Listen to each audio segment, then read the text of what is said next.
Dans cette vidéo, tu trouveras la solution des exercices du dossier de révision de physique de l'examen de juin. Pour trouver l'exercice qui t'intéresse, il te suffit de scroller la vidéo jusqu'à trouver le numéro correspondant. Dans ce premier exercice, nous avons face à nous un montage composé de différentes poulies et nous devons répondre à différentes questions. Est-ce que ce montage permet d'économiser de l'énergie, de diviser la force à exercer sur la corde par 2 ou bien de diviser la force à exercer sur la charge par 2? La première étape consiste à identifier les différentes poulies. On remarque bien, donc en partant de la main et en suivant la corde, on remarque que la corde vient s'enrouler au-dessus de la poulie. Il s'agit donc d'une poulie fixe. Cette dernière d'ailleurs ne peut pas se déplacer. Et donc elle est juste là pour pouvoir permettre de modifier l'orientation de la corde. Ensuite, la seconde poulie qu'on rencontre, on constate que la corde vient s'enrouler par en dessous. La poulie n'est pas fixée au mur ni au plafond. Donc la corde, en s'enroulant en dessous, va pouvoir la pousser vers le haut ou retenir sa chute. C'est donc une poulie mobile. Et enfin, lorsqu'on continue, la corde s'enroule par au-dessus. De nouveau, on a une poulie qui est fixée au plafond. Donc il s'agit d'une poulie fixe. Cette dernière ne modifie pas non plus la valeur de la force. La seule et unique poulie qui vient modifier la valeur de la force, c'est donc notre poulie mobile. Et pour rappel, son avantage mécanique est de 2. Ça signifie qu'elle permet d'exercer une force motrice 2 fois plus faible que la valeur de la force résistante. Alors, la première question est de savoir si ce montage permet d'économiser de l'énergie. En gros, est-ce que le travail de la force motrice va être différent du travail du poids? La réponse est bien sûr non. Dans aucun cas, on ne peut venir modifier l'énergie. Tout gain d'énergie d'un côté entraîne une perte d'énergie de l'autre. Ici, en montant, le bloc va gagner en énergie potentielle puisque sa hauteur va augmenter. Ce gain d'énergie potentielle doit être fourni par quelqu'un ou quelque chose. Dans ce cas-ci, c'est le travail de la force motrice exercée par la main qui fournit le gain d'énergie potentielle. En l'absence de force de frottement, c'est la valeur du travail fourni par la main est égale au gain d'énergie potentielle. La deuxième affirmation est: ce montage permet de diviser la force à exercer sur la corde par 2. Donc, nous avons vu que la seule poulie qui permet une modification de la valeur de la force, c'est la poulie mobile. On sait que l'avantage mécanique d'une poulie mobile est toujours de 2 et que l'avantage, c'est la force résistante sur la force motrice. Ici, la force résistante sera le poids de notre objet. On peut réécrire ceci par 2. Autrement, à savoir la force motrice est égale à la force résistante divisée par 2. Et donc, oui, c'est vrai. Ce montage permet de diviser par 2 la valeur de la force à devoir exercer. Et enfin, la dernière affirmation est de savoir si ce montage permet de diviser la force à exercer sur la charge par 2. Donc, pourquoi est-ce que cet objet est dur à monter? Tout simplement parce qu'au niveau de la poulie, la charge exerce une force, à savoir son poids. Maintenant, pour pouvoir monter cet objet, il faut exercer une force de même direction, de même intensité, mais de sens contraire au poids, si on veut bien sûr le faire monter à vitesse constante. Et donc, la force à devoir exercer dépend du poids et on ne peut pas la diviser. Ça signifie que la troisième affirmation est faux, car la force motrice prime, donc la force exercée par la poulie sur le poids, est égale en intensité au poids de l'objet. Pour finir, nous avons un exercice numérique à devoir réaliser. Si la masse représentée sur ce schéma est de 2 kg, on nous demande de déterminer le travail du poids pour pouvoir soulever l'objet sur une hauteur de 20 cm. Donc nous savons que la masse est de 2 kg. Nous connaissons également la hauteur. La hauteur est de 20 cm, soit 0,2 m. Le point d'application du poids va donc se déplacer sur une certaine distance, à savoir notre hauteur. Entre la distance et le vecteur poids, on constate que nous avons un angle de 180 degrés. Le travail est donné par la relation travail est égal à force fois distance fois cosinus de l'angle alpha. Ici, la force, c'est le poids. La distance, nous la connaissons, c'est la hauteur, et nous avons un cosinus d'un angle de 180 degrés. Nous connaissons la masse. Grâce à la masse, nous allons pouvoir déterminer le poids. Le poids étant donné par l'expression masse fois gravité, 2 fois 10, soit un poids de 20 newtons. Nous pouvons maintenant remplacer toutes les grandeurs par leur valeur numérique. Nous avons 20 fois 0,2 fois cos 180, ce qui nous fait moins 1, et nous trouvons comme travail moins 4 joules. Dans ce deuxième exercice, on veut remonter sur la berge d'un voilier au moyen d'un plan incliné. L'illustration suivante décrit la situation. On nous demande tout d'abord de déterminer la force à exercer sur l'extrémité de la corde pour pouvoir monter le voilier. Commençons par regarder nos différentes données. Nous savons que la masse est de 300 kg. Quand nous avons une masse, comme nous allons énormément étudier les forces, il vaut mieux toujours aller calculer le poids correspondant à cette masse. Le poids étant donné par la relation masse fois gravité, nous trouvons ici une masse de 300 multipliée par une gravité de 10 newtons par kilogramme, ce qui nous fait un poids de 3000 newtons. Nous connaissons également la hauteur du plan incliné qui est de 1,5 m. Et nous connaissons l'hypoténuse du plan incliné, donc la distance parcourue par l'objet, qui est de 12 mètres. Pour rappel, un plan incliné est une machine simple, donc nous pouvons déterminer son avantage mécanique par la relation force résistante sur force motrice.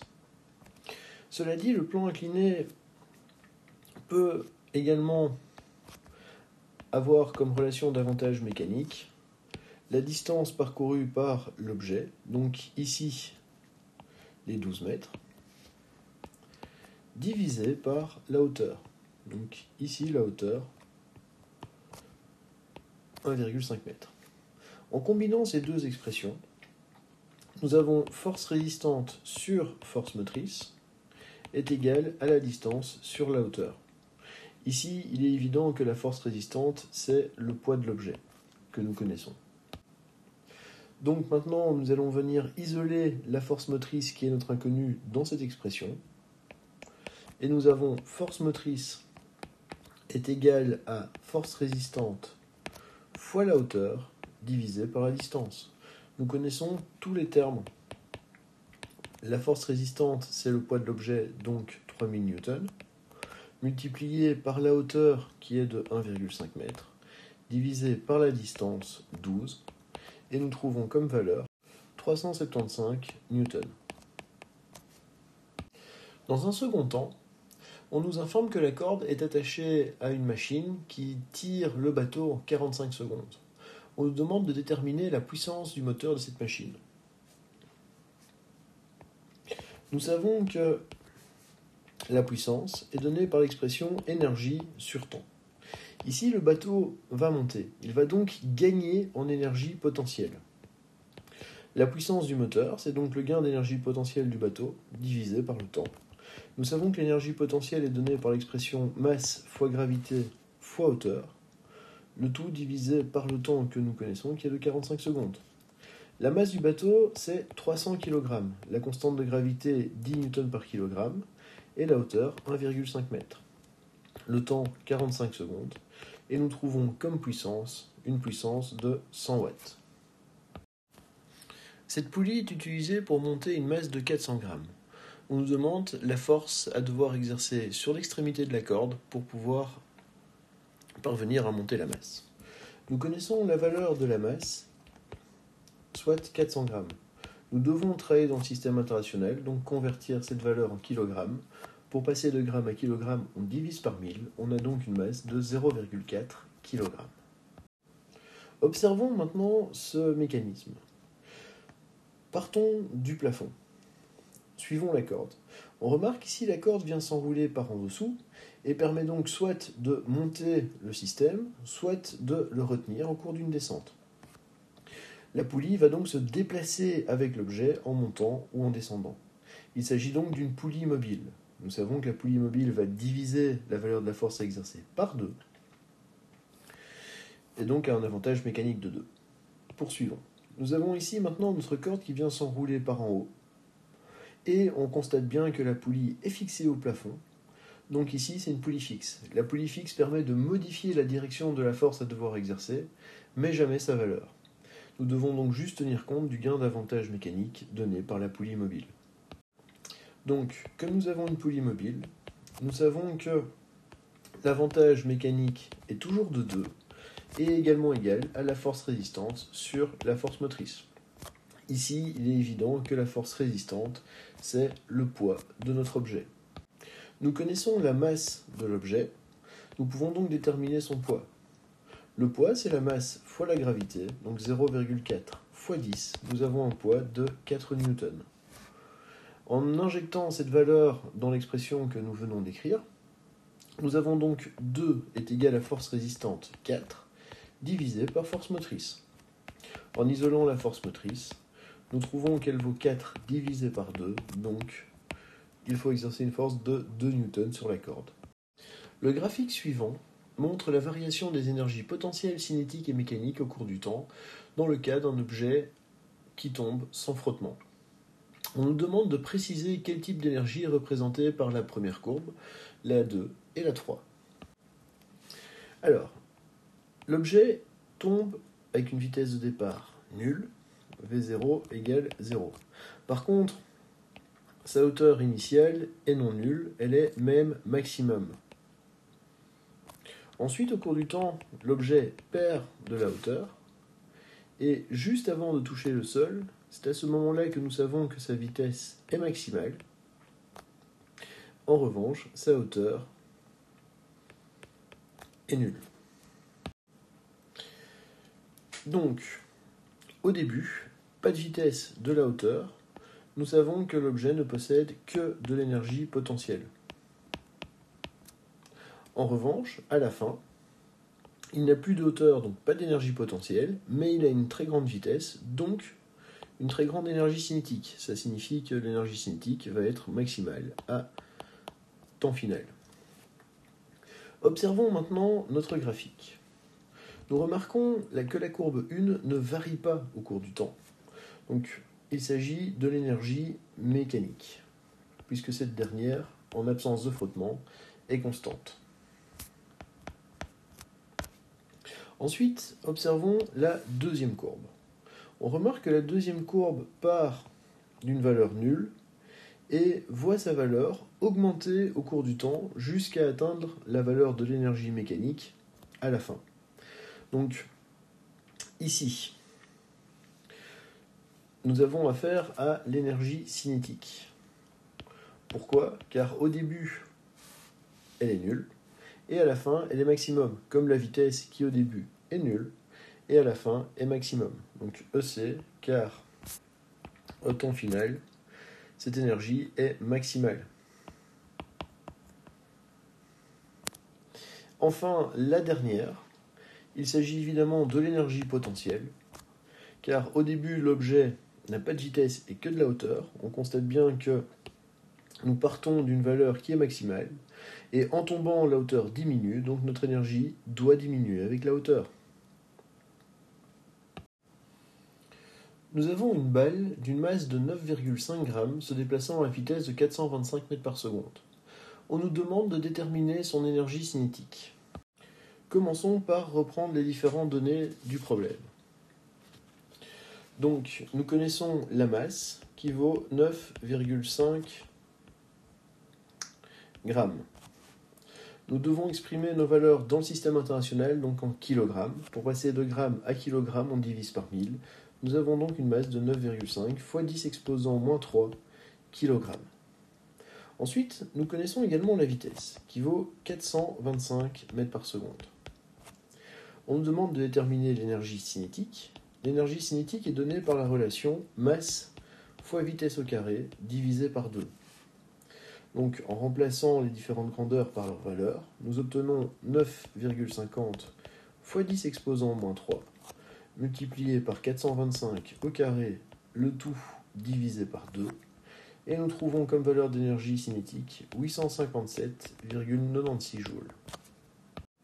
On nous demande ensuite quelle masse devrait avoir un caillou lancé à la vitesse de 30 mètres par seconde pour qu'il ait la même énergie cinétique. Reprenons les données. Le caillou doit avoir la même énergie cinétique. Nous connaissons donc EC et elle vaut 857,96 joules. Ensuite, nous connaissons également la vitesse du caillou, qui est de 30 mètres par seconde. On nous demande de déterminer la masse. Nous savons que l'énergie cinétique est égale à la masse fois la vitesse au carré divisé par 2. Nous allons isoler dans cette expression la masse. Donc le divisé par 2 en passant de l'autre côté de l'égalité devient un fois. Nous avons m qui est égal à 2 fois EC. Maintenant, le fois v carré en passant de l'autre côté de l'égalité devient divisé, donc 2EC sur v carré. De nouveau, si on remplace par nos différentes valeurs connues, nous avons 2 fois 857,96 divisé par 30 au carré, ce qui nous donne une masse de 1,90 kg. En dévalant en snowboard une pente, une personne subit une perte d'énergie potentielle de 4,17 x 10 exposant 4 joules. La masse de cette personne est de 68 kg. On nous demande quelle est la dénivellation subie par cette personne, donc la différence de hauteur, la perte de hauteur. Commençons par noter toutes nos données. Nous connaissons l'énergie potentielle, qui est de 4,17 x 10 exposant 4 joules. Nous savons également que la masse de notre personne est de 68 kg. Ici, on nous demande de trouver donc la hauteur, ou plutôt la perte de hauteur, en fonction de la différence d'énergie potentielle qu'il subit.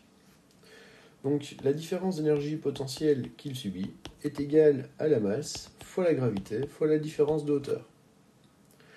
Nous savons que la différence d'énergie potentielle qu'il subit est de 4,17 x 10 exposant 4, que sa masse est de 68 kg et que la constante de gravité vaut 10 N par kg.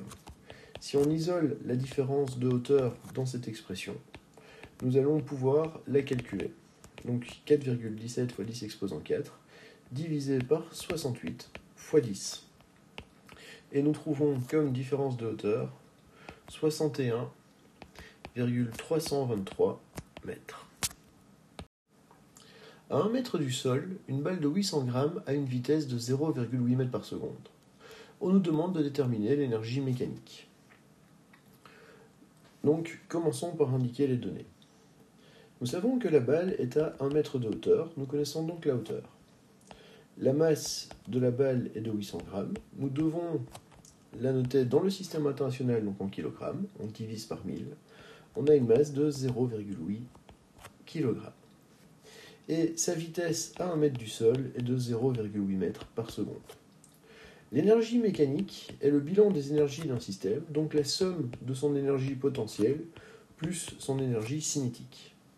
Nous savons que l'énergie potentielle est donnée par la relation m fois g fois h, et que l'énergie cinétique est donnée par la relation m fois v au carré divisé par 2.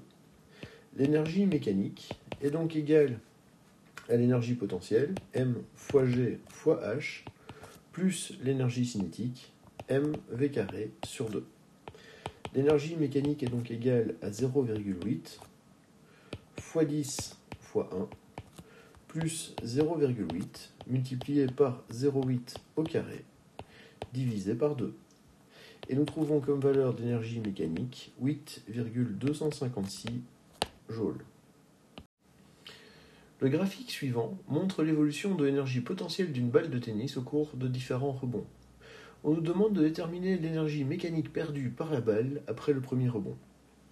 Donc notre balle de tennis est en hauteur. Elle est lâchée, elle va tomber, venir toucher le sol, et ensuite elle va rebondir jusqu'à atteindre une deuxième hauteur maximum et recommencer une descente.